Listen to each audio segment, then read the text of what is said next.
Look over here at this picture. Who is that? Number 62. Who's number 62? 62. Who wore number 62? You did. This is a picture of you.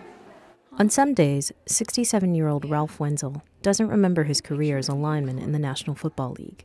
He probably started with symptoms around 1995. He would forget things, he would lose things, become confused, but it was sporadic then. Ralph, she's right there. It's progressed over the years, and it's become much more severe. Now he can no longer dress, bathe, or feed himself, and spends most of his days at an assisted living center in Maryland. It's hard sometimes because it's hard to see him the way that he is. Even though Wenzel has been retired for more than 30 years, his wife, Eleanor Perfetto, believes his condition is related to head injuries he suffered on the football field. He was an offensive guard, so he was in a position where he was being hit pretty routinely. And given what I've learned since then, with the head trauma that Ralph suffered while he was playing football, it made sense that there was long-term damage. The N.F.L. and its players' union does provide up to $88,000 a year for the medical care of retired players with dementia. But critics say the plan admits no connection between football and cognitive decline and isn't available for all players. So on April 5th, in an unprecedented legal maneuver, Perfetto filed a workers' compensation claim in California against teams in the National Football League and their insurance companies to accept liability for her husband's condition. This is football related, and it really is an obligation of the teams to take care of these players who were severely injured while they were playing football. This case is one of the first to exploit a unique California law and assert that head traumas and the degenerative diseases that may result are an occupational hazard of football. An athlete can get hurt performing the job. That's what the workers' compensation system is about. Like many football players, Ralph Wenzel's career involved his physically hitting, being hit, tackling other players. Early onset dementia starts to occur, and we trace the source of those medical conditions to the activities that the worker has performed. Unlike most other states, the workers' compensation system in California was designed to protect workers like truckers or flight attendants who temporarily pass through the state. Ralph Wenzel briefly played for the San Diego Chargers, but players only have to prove that they played one game within the state's borders in their entire career to file for compensation. This isn't about money. This is about dignity and respect. I don't think any doctor would define Ralph Wenzel as not being totally, permanently disabled. He is an injured worker. That's what we believe. And the 32 teams in the National Football League need to recognize this. But one major obstacle in a successful claim is going to be proving that there is a direct connection between an athlete's football injuries and early onset dementia. Part of the problem with this disease is the athlete doesn't go out and participate in the sport and then come down with a condition.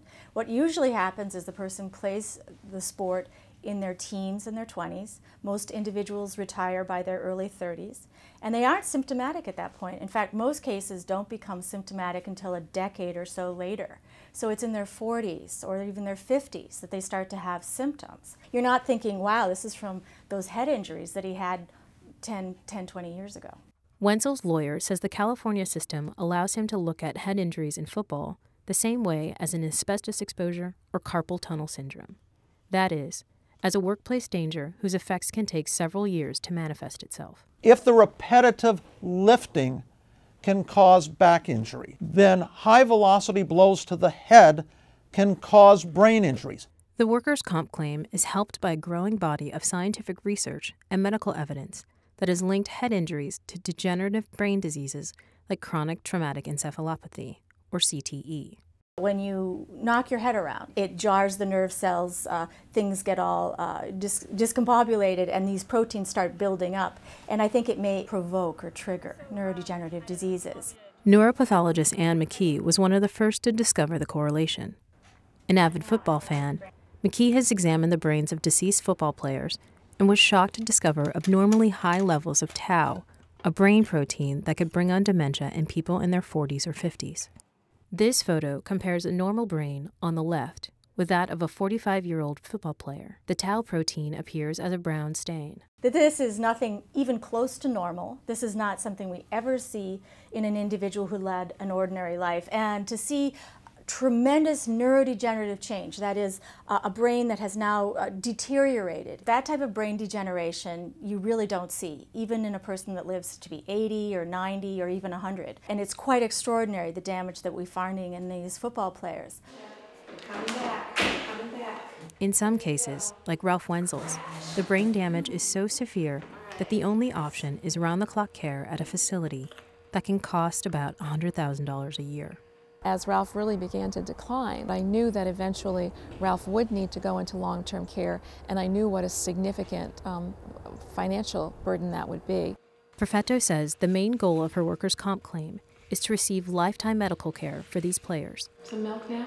This is something that has devastated the finances of a number of retired players and their families out there who really need the help. The N.F.L. and the teams really need to be on top of this. They need to think about the kinds of things that they could be doing for these players. So whatever I can do that can help get them thinking along those lines, put the pressure on them to do that, that's what this is about. But Perfetto says the pressure on the N.F.L. won't stop at this workers' comp claim. Last October, Perfetto testified before a congressional committee about Wenzel's condition. He lost his sense of humor, he lost his personality, and he lost his dignity. He lost it all.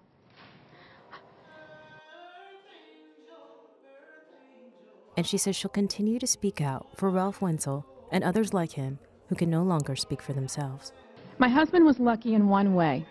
He has a wife who is educated, who works in healthcare, and she also happens to be one very pushy broad.